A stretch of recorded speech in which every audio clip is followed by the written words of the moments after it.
आज हो रामनवमी चैत्र दशैँको नवमी सो आज नवरात्रिको 9वाँ दिन सो हामी चाहिँ आज किचनमाथि सरेको आज चाहिँ हाम्रो नयाँ किचन अनि यहाँ चाहिँ म यहाँ बनाउँदैछु स्वस्तिक अनि बनाएर चाहिँ मैले फुलहरू चढाएर चुलाको मैले यहाँ पूजा गर्दैछु अनि मैले यहाँ दिया एकदमै मन पनि मगन भइरहेको छ बिहानको अहिले 6 बजिरहेको छ बिहान उठेर नुहाइ धुवाइ गरेर फ्रेस नप भएर चाहिँ म यहाँ चुलाको पूजा गरेँ अनि त्यसपछि अब चाहिँ मेरो ससुर बुवाले खाना बनाउनुहुन्छ कन्या पनि खिलाउने हो अनि त्यही भएर सो सबैजना चाहिँ नुहाइ धुवाइ गरेर एकदमै फ्रेस भइसकेका छौँ सो मेरो छोरी पनि उठिसकेको छैन उनी पनि फ्रेस नप भइसकेपछि चुला चाहिँ पहिलोचोटि चाहिँ ग्यास जलाउने कन्याबाट भनेर कन्याको हातबाट ग्यास जलाउने भनेर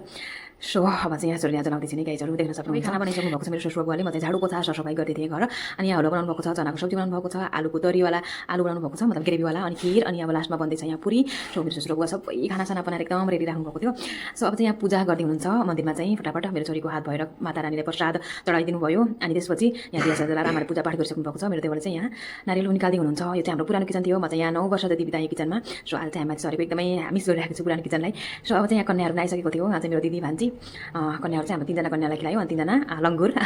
सो यहाँ चाहिँ मेरो ससुर बुवाले उनीहरूको जल खाइसकेपछि फुटाको अब चाहिँ यहाँ टिका लगाइदिँदै हुनुहुन्छ कन्यालाई सो गाइज हजुरले कसरी मनाउनु भयो नवरात्रिको 9वाँ दिन सो बताउनु होला अनि मेरो भिडियोको लाइक गर्नु होला एकदमै रमाइलो छ गेस्टहरू हुनुहुन्छ अनि त्यही भएर सो मेरो देवरको चाहिँ व्रत थियो मलाई चाहिँ आज व्रत खोल्नु कन्या पूजन पछाडि कन्याको भोजन गरायौँ यसरी नै हामीले चाहिँ 9वाँ दिन मनायौँ सो हजुरले कसरी मनाउनु भयो कमेन्ट गर्नु होला।